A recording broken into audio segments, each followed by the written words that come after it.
Hi viewers, welcome to our channel. బర్సా చిత్రంతో బాలీవుడ్లో హీరోగా పరిచయమయ్యారు బాబీ డియోల్. మొదటి రోజు 68 లక్షల వసూలు రాబట్టిన ఆ చిత్రం వారానికి 1.69 కోట్లు వసూలు చేసింది. అదే సమయంలో విడుదలైన షారుఖ్ ఖాన్ డీడీఎల్జే చిత్రం మొదటి వారానికి బర్సత్ కన్నా తక్కువ వసూలు చేసింది. ఆ తర్వాత బాబీ డియోల్ నటించిన ఏ చిత్రం కూడా సరైన విజయాన్ని అందుకోలేదు. సల్మాన్తో కలిసి నటించిన రేస్ 3తో మళ్ళీ ఫామ్లోకి వచ్చారు బాబీ. ఈ మధ్యలో ఎన్నో చిత్రాల్లో నటించినా ఆశించిన ఫలితం దక్కలేదు. 1995 నుంచి ఆయన సోలో హీరోగా ఎన్నో చిత్రాల్లో నటించారు. మల్టీ స్టారర్ చిత్రాల్లోనూ భాగమయ్యారు. అయినా ఆయన ఖాతాలో సింగిల్ బ్లాక్ బస్టర్ లేదు. సినిమా హిట్ అయినా ఆయనకు క్రెడిట్ దక్కలేదు.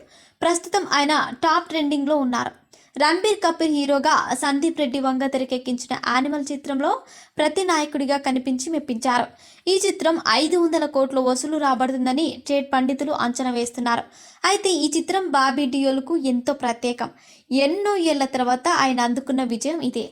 28 ఏళ్ల సినీ కెరీర్లో ఆయనకు 6 పెద్ద హిట్స్ ఉన్నాయి. ఈ 28 ఏళ్ల కెరియర్లో 28 ఫ్లాప్స్ చవిచూశారు. సందీప్ రెడ్డి ఇప్పుడు ఆయన రాతను మార్చేశారు. యానిమల్లో ఆయన పోషించిన పాత్రలకు బాడీ ఫిజిక్కు ట్రెమండస్ రెస్పాన్స్ వస్తోంది. దాంతో ఆయన ఎంతో ఆనందంగా ఉన్నారు. ఇటీవల ముంబైలో ఓ థియేటర్కి వెళ్ళి ఆడియన్స్తో కలిసి సినిమా చూసిన ఆయన ప్రేక్షకులకు చూపించే ప్రేమకు ఫిదయ్యారు. పాత్రకు వచ్చిన స్పందనకు భావోద్వేగానికి లోనయ్యారు ఆయన. మరిన్ని ఇంట్రెస్టింగ్ అప్డేట్స్ కోసం మా ఛానల్ని సబ్స్క్రైబ్ చేసుకోండి.